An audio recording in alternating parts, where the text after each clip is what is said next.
what should a candidate consider when selecting an employer for deep learning industry?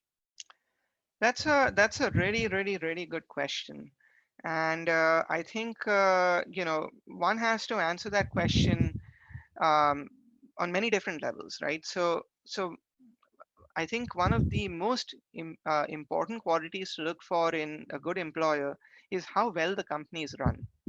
And if you'd asked me this a few years ago, that would not have been my first answer.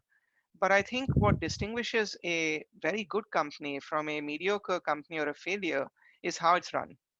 I think that the management of the company is paramount and critical. And I think that a company with really good ideas, if it's not managed well, will absolutely not be able to be competitive in the market and be able to perform. So that's one thing that I would look for. Now, the interesting question is, how do you know how well it's run? So past record of success is a good indicator. Either the company itself has already established itself in the field, and so you can look at its past track record. So, for example, when you're applying to a Google, you're banking on the fact that a Google has Google has produced successful software and hardware products in the past. Um, Sometimes you don't have that luxury because the company is a startup. In which case, what I would do is I would look at the leadership of the company, and I would see what their prior experience and their prior backgrounds are, and I would look for roundedness. I would try to figure out what it is that the company needs. Okay, we need to have someone who knows supply chains. We need to have someone who knows how to manage the software team. We need to know someone. We need to have someone who knows how to productize the technology, and we need to have someone who does marketing. So so identify what you think the company needs, and then make sure that the senior leadership in the company has those bases covered. Because if they don't have those bases covered, then it's quite likely that someone's trying to fill that position without having years of experience and knowledge filling that position, and that can be troublesome and problematic sometimes. So that's what I would look for in an employer. Great, awesome.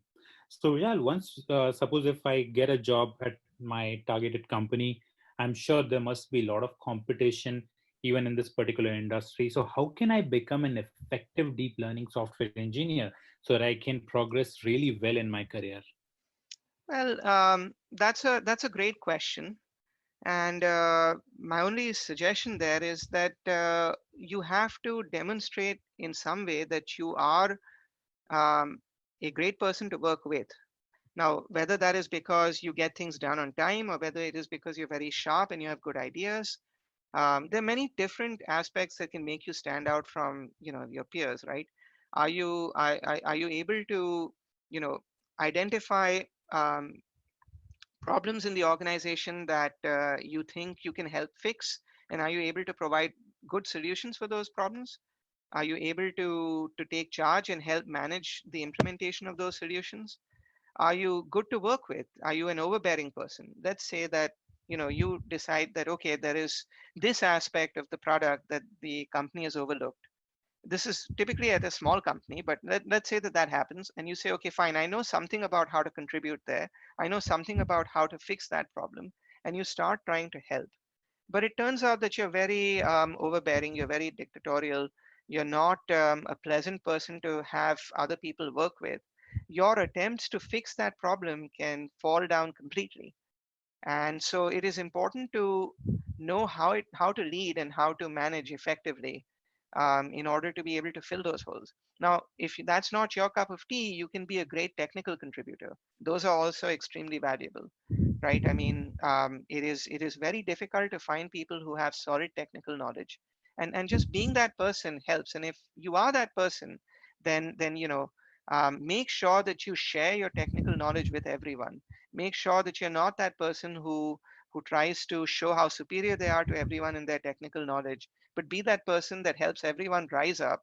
Because the truth of the matter is, you're not really competing with the people in your company as much as you as a group are competing with the other companies in the marketplace. So rather than try to be the outstanding engineer in the company, try to make the entire company succeed. Try to make everyone do good work, do great work, so you can all ride the wave of success together. Perfect. That's very well. So, Vishal, we have a question from one of our attendee, Alex. So, Alex says that I do not have a technical background. I'm a product manager. I cannot code, but I do understand technology. What do I need to do to get started in deep learning industry? So that's a great question to ask. And my sort of good news answer there is it doesn't matter if you're not a technology person, you're a product manager. And product managers are very important in this because only product managers have the power to decide whether or not some technology that, you would always find people in companies who are enthusiastic about a certain piece of technology. And it's because we people who are in technology, we get very excited by it. We get very, taken up by it, but that doesn't necessarily mean that that technology is suitable for the market as it is right now. And as a product manager, your unique expertise and skills are deciding what it is that the product needs to be. And my suggestion is learn what deep learning allows you to do, right? Try to get a broad overview of what it is that deep learning can help with, what it cannot help with. So what that means is that you do need to learn a little bit about the technology behind deep learning. But my suggestion would be, partner up with someone who is a technologist and help them figure out, work together with them. They can focus on the technology side, and your goal should be to learn, okay, what is this technology good for? Where can I apply this technology? What are its limitations? What are some of the things to worry about when trying to, implement a solution with this technology? That's where, your role as a product manager can become extremely valuable. So that's my um, answer there. Mhm.